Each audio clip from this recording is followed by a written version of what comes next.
Welcome back.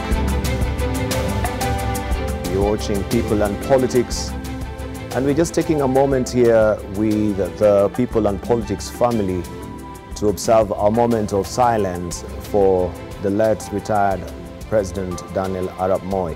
A moment of silence. We continue with it.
Entire nation mourns.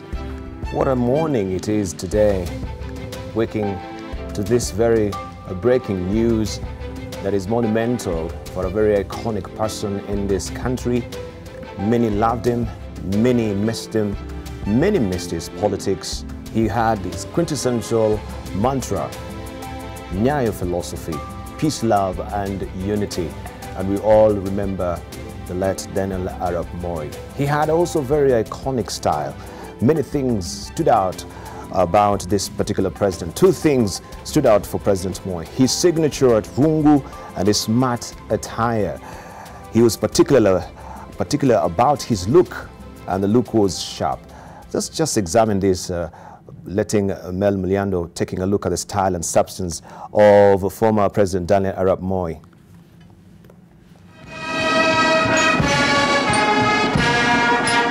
Mimi, Daniel Arap Moi. Known for his iron fist rule, former President Daniel Arap Moi reigned in power for 24 years after founding President Mzee Jomo Kenyatta died in 1978. Many compare his leadership style to the strict one exhibited by the likes of the late Libyan Prime Minister Muammar Gaddafi and the late Iraqi President Saddam Hussein. But what was almost undoubted is that during Moi's reign, there was plenty of political stability. In any case, he was a former school teacher, and so he knew how to deal with indiscipline. His cabinet ministers did not have an option. If they went rogue at any point, their boss was prone to sacking them whenever he thought about it. No two ways to go around it. Moi would even fire his cabinet during an impromptu rally by the roadside. This was his style. He was feared by most and kept everyone around him on their toes. Interestingly, Moi's memory was as sharp as his image. He knew the names of almost every DC and PC and would easily summon them whenever he wanted. The dictatorship rule was obviously not welcomed by many. Could you work with President Moi? I don't have to work with president. It's not necessary. Moi must go.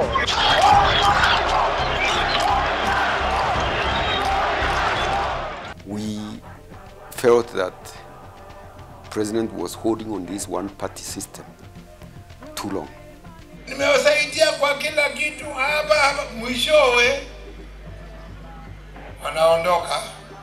But this did not deter the former president.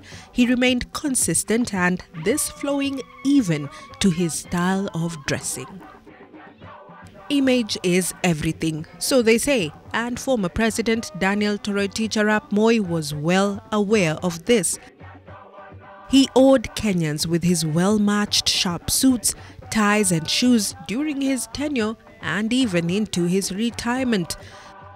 The former head of state embodied a picture of a man who had a sharp taste for fashion which many strived to emulate. Of particular was the three-piece suits, which were his favorite, especially in his younger years. Matching of colors, shirts, socks, neckties and shoes, Moi had a team of aides who handled his wardrobe and were privy to the presidential diary. They were charged with the selection and preparation of the former president's clothes to ensure the desired look is achieved. A senior officer was in charge. He would then make the final decision, after which a presentation would be made. Moi was specific, and there had to be a sample of varieties that he would choose from, exact to his taste. Not to forget the signature rose on the left side of his suits, a trademark for the former president which had to be accorded utmost care and tending. It was almost impossible for him to leave State House without a rose on his lapel. And as was part of his main attire, the symbolic rungu almost never missed. Just one rise of his hand holding the rungu as a sign of authority, and this he even carried while on visits outside the country. In virtually every public function Moi attended, he had a unique dressing style, different dress codes for different occasions. He had the official, ceremonial and dinner clothing, and when traveling out of the country, he took his staff to ensure correct dressing. All the while, he maintained the same tailor who would stitch his suits while in power to date. For state functions, Moi kept it official, and this was similar to church Sunday services, which he never missed even one. During harambes or tree planting exercises or trips to the coastal region, he would don designer short-sleeved shirts. He never wore a double-breasted suit or trousers with turn-ups. His neatness was uncompromised, and as such, he liked honest and neat people. In 1980, he became the second president to wear the ceremonial military outfit, 2 years after succeeding Mzee Jomo Kenyatta. Donning the attire in a different manner, unlike his predecessor, Moi had his own signature look, even to the military regalia. Moi's fondness to socialize was his favorite pastime. President Moi enjoyed the company of his peers and would spend time catching up with friends. He engaged in conversation with controversial figures just to keep fully abreast with the happenings in the country. Na kama yuko mtu ambaye nimesema chochote ambaye kimeumiza roho yake unisamehe. He loved addressing the public, be it in rallies or meet the people tours. It is even reported that he twice slept in a tent while on such a tour, as the places he was visiting were too remote. And for his dietary needs, Moi loved eating boiled green maize for breakfast with either porridge or tea. It is said that he did not take alcohol and influenced those around him while in power not to drink in his presence. And though there have been rumors that he did not eat meat and survived mainly on boiled cereals, those close to the former president deny this. The centrality of Moi's food is meat. You want to see meat there. Other things are additions like vegetables, ugali, and the rest. He has got his animals. He slaughters one every day. merino sheep. At 95, one would therefore wonder how, at his age, he appeared to be so strong.